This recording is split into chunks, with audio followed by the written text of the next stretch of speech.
CM Revanth Reddy మంత్రులు ఎమ్మెల్యేలు బస్సులో మేడిగడ్డ బ్యారేజీ సందర్శనకు వెళ్లారు. అసెంబ్లీ వద్ద నుంచి 4 బస్సుల్లో నేతలు బయలుదేరి వెళ్లారు. కాగా మేడిగడ్డ సందర్శనకు బీఆర్ఎస్ బీజేపీ పార్టీలు దూరంగా ఉండనున్నాయి. ఇక సిపిఐ ఎంఐఎం నేతలు కాంగ్రెస్ తో కలిసి మేడిగడ్డ బ్యారేజీ సందర్శనకు వెళ్లారు. కాంగ్రెస్ బృందం 3 గంటల నుంచి 5 గంటల వరకు మేడిగడ్డ బ్యారేజీని సందర్శించనుంది. ఇక సాయంత్రం 6 గంటలకు సీఎం రేవంత్ అలాగే మంత్రి ఉత్తమ్ మీడియా సమావేశాలు నిర్వహించనున్నారు.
సీఎం రేవంత్ రెడ్డి మంత్రులు ఎమ్మెల్యేలు బస్సులో మేడిగడ్డ బ్యారేజీ సందర్శనకు వెళ్లారు. అసెంబ్లీ వద్ద నుంచి 4 బస్సుల్లో నేతలు బయలుదేరి వెళ్లారు. కాగా మేడిగడ్డ సందర్శనకు బీఆర్ఎస్ బీజేపీ పార్టీలు దూరంగా ఉండనున్నాయి. ఇక సిపిఐ ఎంఐఎం నేతలు కాంగ్రెస్ తో కలిసి మేడిగడ్డ బ్యారేజీ సందర్శనకు వెళ్లారు. కాంగ్రెస్ బృందం 3 గంటల నుంచి 5 గంటల వరకు మేడిగడ్డ బ్యారేజీని సందర్శించనుంది. సాయంత్రం 6 గంటలకు సీఎం రేవంత్ మంత్రి ఉత్తమ్ మీడియా సమావేశం నిర్వహించనున్నారు.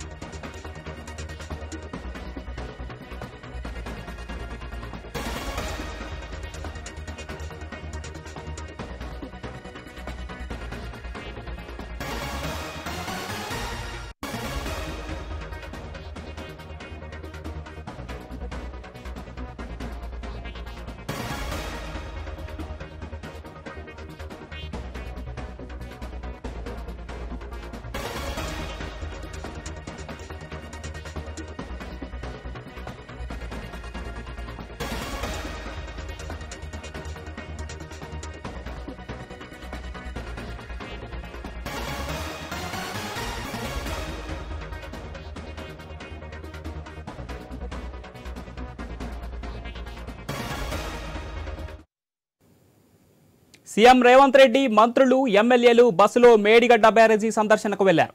అసెంబ్లీ వద్ద నుంచి 4 బస్సుల్లో నేతలు బయలుదేరి వెళ్లారు. కాగా మేడిగడ్డ సందర్శనకు బీఆర్ఎస్ బీజేపీ పార్టీలు దూరంగా ఉన్నాయి.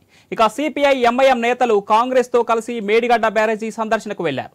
కాంగ్రెస్ బృందం 3 గంటల నుంచి 5 గంటల వరకు మేడిగడ్డ బ్యారేజీని సందర్శించనుంది. సాయంత్రం 6 గంటలకు సీఎం రేవంత్ రెడ్డి మంత్రి ఉత్తమ్ కుమార్ రెడ్డి మీడియా సమావేశం నిర్వహించనున్నారు.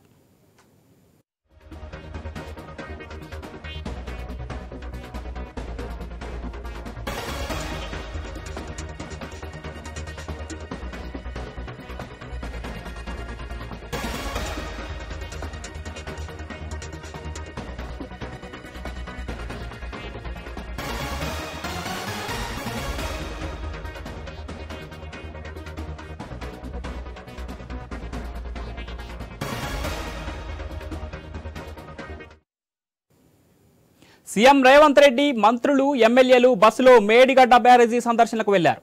అసెంబ్లీ వద్ద నుంచి 4 బస్సుల్లో నేతలు బయలుదేరి వెళ్లారు. కాగా మేడిగడ్డ సందర్శనకు బీఆర్ఎస్ బీజేపీ పార్టీలు దూరంగా ఉన్నాయి. ఇక సిపిఐ ఎంఐఎం నేతలు కాంగ్రెస్ తో కలిసి మేడిగడ్డ బ్యారేజీ సందర్శనకు వెళ్లారు.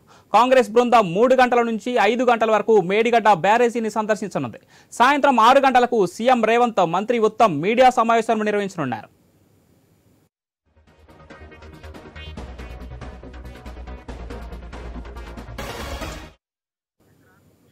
రైట్, ఇక ఇదే అంశానికి సంబంధించి మరింత సమాచారం మా ప్రతినిధి ప్రశాంత్ మేడిగడ్డ నుంచి లైవ్ లో అందిస్తారు. ఎస్ ప్రశాంత్. ఎస్ పవన్, ఈ రోజు మేడిగడ్డ సందర్శనకు స్వయంగా తెలంగాణ రాష్ట్ర ముఖ్యమంత్రి కాంగ్రెస్ పార్టీతో పార్టీ ముఖ్యమంత్రి అయినటువంటి రేవంత్ రెడ్డి ఈ రోజు మేడిగడ్డలో జరిగిన లోపాలు నాణ్యత ప్రమాణం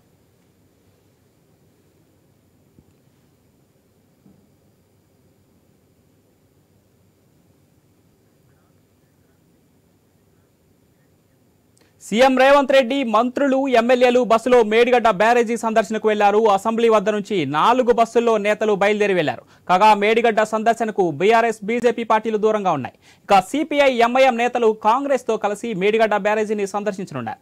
కాంగ్రెస్ బృందం 3 గంటల నుంచి 5 గంటల వరకు మేడిగడ్డ బ్యారేజీని సందర్శించనుంది. సాయంత్రం 6 గంటలకు సీఎం రేవంత్ రెడ్డి మంత్రి ఉత్తమ్ కుమార్ రెడ్డి మీడియా సమావేశం నిర్వహిస్తారు.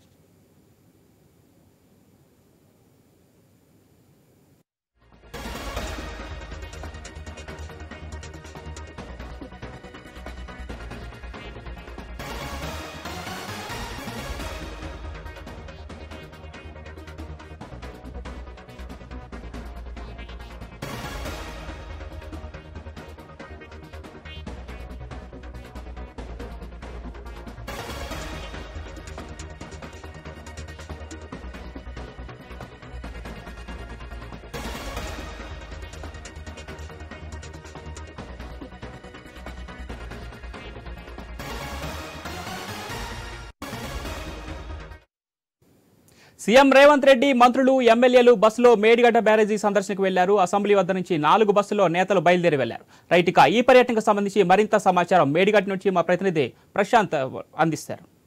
ఎస్ ప్రశాంత్.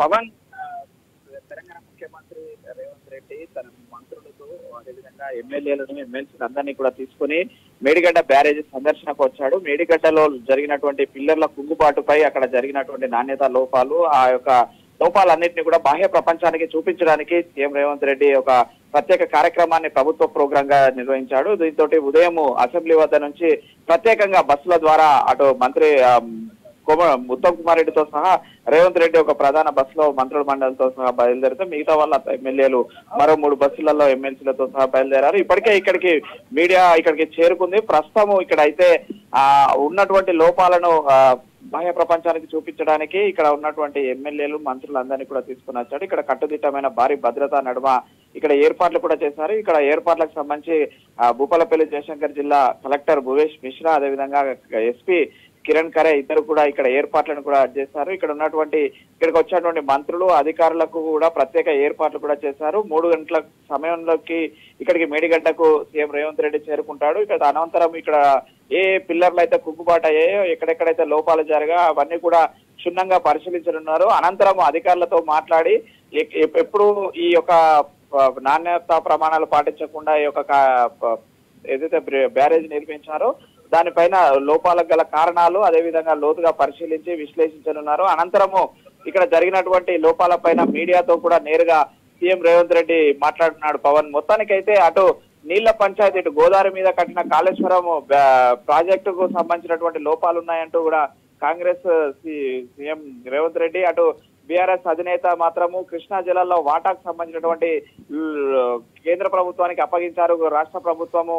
అది దాని మీద బహిరంగ సభ అటు నల్గొండ, ఇటు కృష్ణా గోదావరి జిల్లాల నీళ్ల పంచాయతీ మాత్రం ఇటు బీఆర్ఎస్ కాంగ్రెస్ గా మారిన పరిస్థితి ఉంది. పవన్, మొత్తానికైతే ఇక్కడికి మేడిగడ్డకైతే సీఎం రేవంత్ రెడ్డి స్వయంగా తన మంత్రి మండలితో పాటు అదేవిధంగా ఎమ్మెల్యేలను ఎమ్మెల్సీలను తీసుకొని వచ్చి ఈ యొక్క జరిగిన లోపాలను అయితే బాహ్య ప్రపంచానికి చూపించే ప్రయత్నం చేస్తున్నాడు. పవన్, అయితే ప్రశాంత్, ఇప్పుడు మనం చూసుకుంటే బీఆర్ఎస్ ఎమ్మెల్యేలు అలాగే బీజేపీ ఎమ్మెల్యేలు ఈ పర్యటనకు దూరంగా ఉన్నారు. అయితే బీఆర్ఎస్ మిత్రపక్షమైనటువంటి ఎంఐఎం, సిపిఐ, కాంగ్రెస్ మంత్రులు అలాగే ఎమ్మెల్యేలతో కలిసి మేడిగడ్డ సందర్శనకు వెళ్ళింది. దీన్ని ఏ విధంగా చూడొచ్చు? బీఆర్ఎస్ మిత్రపక్షం ఎంఐఎం కూడా వెళ్ళిందంటే ఎస్ పవన్, ఇలా అనుకోని అనూహ్య పరిణామాలు కూడా ఈ యొక్క పర్యటనలు ఉన్నాయి. ప్రభుత్వం అధికారికంగా అందరినీ కూడా మాజీ సీఎం ప్రతిపక్ష నాయకుడైన కేసీఆర్ తో సహా అందరు బీఆర్ఎస్ ఎమ్మెల్యేలను, అటు బీజేపీ ఎమ్మెల్యేలను, ఎంఐఎం ఎమ్మెల్యేలను, మిత్రపక్షమైనటువంటి సిపిఎం పార్టీకి సంబంధించిన కుమ్మన సాంబశివరావును కూడా ప్రభుత్వం ప్రత్యేకంగా ఆహ్వానించింది. అయితే ఈ యొక్క పర్యటనను బీఆర్ఎస్ పార్టీ బైకాట్ చేసింది. అసెంబ్లీ సమావేశాలు జరుగుతున్న సమయంలో బీజేపీ ఎమ్మెల్యేలు చూడాల్సిన అవసరం అయితే ఉందని చెప్పేసి చివరి క్షణాల్లో వాళ్ళు ఈ యొక్క పర్యటనను రద్దు చేసుకోవడం జరిగింది. కానీ అనూహ్య పరిణామం ఏంటంటే ఇన్ని రోజులు రాష్ట్రంలో గత 10 ఏళ్లుగా ఎంఐఎం బీఆర్ఎస్ తో కలిసి ఉంది, మిత్రపక్షంగా ఉంది. అనేక సందర్భాలలో అటు కేసీఆర్ కానీ, ఇటు అసదుద్దీన్ ఓవైసీ కానీ, అక్బరుద్దీన్ కానీ మా మిత్రపక్షం అని బహిరంగంగా బహిర్గతంగా చెప్పిన ఎంఐఎం పార్టీ ఎమ్మెల్యేలు 7 కూడా ఈ యొక్క మేడిగడ్డ పర్యటనకు అటు కాంగ్రెస్ ఎమ్మెల్యేలతో పాటు కూడా బయలుదేరడం అయితే ఒక అనూహ్య పరిణామంగా అయితే కనిపిస్తుంది. పవన్ మొత్తానికైతే ఈ యొక్క ప్రశాంత్ ఇప్పుడు ఎమ్మెల్యేలకు అవగాహన కల్పించే విధానంలో ఎంఐఎం పార్టీ అనూహ్య ఆశ్చర్యానికి గురి చేసింది. అయితే ఏదైతే ప్రభుత్వ అధికారిక కార్యక్రమమో ప్రభుత్వం నుంచి వచ్చింది కాబట్టి ఖచ్చితంగా మేము వచ్చి తీరుతామని చెప్పేసి ఎంఐఎం ఎమ్మెల్యేలు కూడా బయలుదేరారు. వాళ్ళంతా కూడా ఇప్పుడే వరంగల్ రీచ్ అయ్యారు. వరంగల్ నుంచి బై రోడ్డు ద్వారా భూపాలపల్లి నేరుగా మేడిగడ్డకు చేరుకోనున్నారు. పవన్ అయితే ఈ అనూహ్య పరిణామాలు అయితే రానున్న రోజులలో రాజకీయ భవిష్యత్తు కోసం వాళ్ళు వచ్చారా, లేదంటే నిజంగా మేడిగడ్డ లోపాలను పరిశీలించడానికి వచ్చారా అనేది ఇక్కడికి వచ్చినాక ఎంఐఎం ఎమ్మెల్యేలు మీడియాతో మాట్లాడితే తప్ప వాళ్ళ యొక్క రాజకీయ విషయం అయితే మనకు తెలుస్తుంది. పవన్ మొత్తానికి అయితే అటు ఎంఐఎం ఎమ్మెల్యేలు 7, ఇటు సిపిఎం పార్టీ ఎమ్మెల్యే కునంనేని సాంబశివరావు, ఇటు 64 మంది కాంగ్రెస్ పార్టీ ఎమ్మెల్యేలు మంత్రి మండలి అందరూ వచ్చారు. అయితే చివరి నిమిషంలో డిప్యూటీ సీఎం బట్టి విక్రమార్క సోదరుడు వెంకటేశ్వర్లు మృతి చెందడంతో అయితే ఒక డిప్యూటీ సీఎం బట్టి విక్రమార్క మాత్రం ఆగి అతను హైదరాబాద్ నుంచి నేరుగా వైరాగ్ చేరుకున్నాడు. మిగతా మంత్రి మండలి ఎమ్మెల్యేలు అంతా కూడా ఇటు మేడిగడ్డకు రానున్నారు. పవన్ అయితే ప్రశాంత్ ఇప్పుడు మనం చూసుకుంటే మంత్రి మండలికి అసెంబ్లీలోనే అంటే మంత్రి రేవంత్ రెడ్డి ఖచ్చితంగా మంత్రికి మేడిగడ్డ బ్యారేజీ పైన ఒక అవగాహన కావాలని చెప్పి కాళేశ్వరం పూర్తి ప్రాజెక్టు పైన వారు బీఆర్ఎస్ నేతలు చేసిన విమర్శల పైన అవగాహన ఉండాలని చెప్పి అధికారులతో మొన్న ఒక క్లారిటీ అయితే ఇప్పించారు. ఇప్పుడు అదే అధికారుల బృందం సీఎం రేవంత్ రెడ్డి బృందానికి మేడిగడ్డ బ్యారేజీ వద్ద ఉండి వాటి వివరాలు వివరించనుందా? ఎస్ పవన్, ఓడలు బండ్లు అవుతాయి అన్నట్టు గతంలో కాంగ్రెస్ పిసి అధ్యక్షునిగా రేవంత్ రెడ్డి ఇక్కడికి వచ్చినప్పుడు ఏదైతే అధికారులు అడ్డుకున్నారో ఈ రోజు అధికారికంగా పర్యటనగా సీఎం హోదాలో రేవంత్ రెడ్డి రావడం అయితే ఒక ప్రత్యేకతగా చూడొచ్చు. ఇక్కడ గతంలో ఏ అధికారులు అయితే ఆ కాంగ్రెస్ ప్రభుత్వాన్ని అధ్యక్షారో ఈ రోజు అదే అధికారులు సీఎం గా వస్తున్న రేవంత్ రెడ్డికి ఇక్కడ పూర్తి వివరాలు అందించనున్నారు. ఇక్కడ ప్రాజెక్టుకు సంబంధించినటువంటి ఇప్పటికే మురళీధర్ రావును పార్టీ ఆఫీసర్ గా అతను ట్రాన్స్ఫర్ చేయడంతో అయితే అతను రిజైన్ చేస్తున్నాడు. మిగతా ఇక్కడ ఉన్నటువంటి డిప్యూటీ హోదాలో ఉన్నటువంటి అధికార యంత్రాంగం అంతా కూడా గతంలో వాళ్ళు చేసిన వర్క్ సంబంధించినటువంటి ఫైల్స్ తోటి అయితే సిద్ధంగా ఉన్నారు. అయితే సీఎం వచ్చాక వాళ్ళు ఎలాంటి రిపోర్ట్ ఇస్తారు, ఎలాంటి రిపోర్ట్స్ ను ప్రశాంత్ మీ ఆడియో మ్యూట్ లో జరిగాయని ఏమేం కార్యక్రమాలు జరిగాయి, ఏమేం పనులు జరిగాయి, ఆ పనుల యొక్క రిపోర్టును అయితే ఈ రోజు అధికారులు అందించనున్నారు. పవన్ అయితే ప్రశాంత్ ఇప్పుడు మనం చూసుకున్నట్టయితే కేటీఆర్ కూడా వాళ్ళ ఎమ్మెల్యేలతో కలిసి నల్గొండలో జరగబోయే సభకు బీఆర్ఎస్ సభకు హాజరు కాబోతున్నారు. ఇదే టైంలో రేవంత్ రెడ్డి బృందం సేమ్ అదే బస్సులలో ఇటు మేడిగడ్డ బ్యారేజీ సందర్శించనుంటాయి. ఈ రెండింటిని ఏ విధంగా చూడొచ్చు? అంటే పోటాపోటీగా ఈ కార్యక్రమాలు నిర్వహిస్తున్నారు అనుకోవచ్చా? ఎస్ పవన్, ఇప్పుడు తెలంగాణ రాష్ట్రంలో 2 పార్టీల మధ్య నీళ్ల పంచాయతీగా చూడొచ్చు. ఇటు కాంగ్రెస్ ప్రభుత్వంలో ఉన్న పార్టీ గోదావరి నీళ్ల పంచాయతీ పెట్టుకుంటే అటు ఆ ప్రతిపక్షంలో ఉన్న బీఆర్ఎస్ మాత్రం కృష్ణా నీళ్ల పంచాయతీని పెట్టుకుంటుంది. ఏదైతే కృష్ణా నీళ్లను కేఆర్ఎంబీకి అప్పజగిస్తూ రాష్ట్ర ప్రభుత్వం లేఖ రాసిందంటూ కూడా బీఆర్ఎస్ అధినేత కేసీఆర్ ఈ రోజు నల్గొండలో భారీ బహిరంగ సభ ద్వారా ప్రజలకు చెప్పాలని చెప్పేసి ఒక ప్రయత్నం చేస్తున్నాడు. అయితే ఆ ప్రయత్నాన్ని ధీటుగా రాజకీయంగానే ఎదుర్కోవాలని చెప్పేసి రేవంత్ రెడ్డి కూడా ఒక సీఎం హోదాలో ఇక్కడ ఏదైతే మేడిగడ్డ కుంగిందో ఈ కుంగుబాటుకు గత ఎన్నికల ప్రచార అస్త్రంగా మారింది. అయితే దానితోటే ప్రజలు మార్పు కోరుకొని కాంగ్రెస్ కి అవకాశం ఇచ్చారు.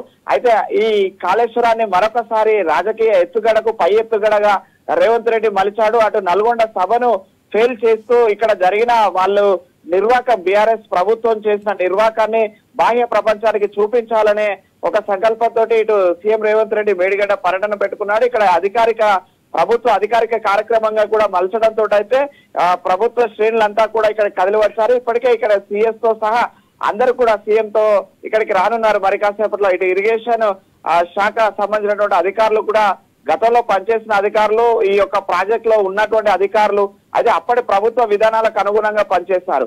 కానీ ఇప్పుడు ప్రభుత్వం వచ్చి ఎలాంటి చర్యలు తీసుకొని ఉంది, ఎలాంటి లోపాలను గుర్తిస్తుంది, ఎలాంటి కార్యాచరణతో ముందుకు వెళ్ళన్నదైతే ముఖ్యంగా సీఎం ఇక్కడికి వచ్చి పరిశీలించిన తర్వాత అధికారులు ఇచ్చే రిపోర్టు మీద ఆధారపడింది. పవన్ మొత్తానికైతే తెలంగాణ రాష్ట్రంలో ఒకవైపు పార్లమెంట్ ఎన్నికలు సంభవిస్తున్న సమయంలో బీఆర్ఎస్ కాంగ్రెస్ మధ్య నీళ్ల పంచాయతీ పోటాపోటీగా ఇటు రాజకీయ ఎత్తుగడలకు పై ఎత్తుగడలుగా ఈ యొక్క కార్యక్రమాన్ని చూడొచ్చు. ఎందుకంటే మొన్న 10వ తారీఖు బడ్జెట్ తెలంగాణ బడ్జెట్ మొదటిసారి కాంగ్రెస్ ప్రభుత్వం పెట్టింది.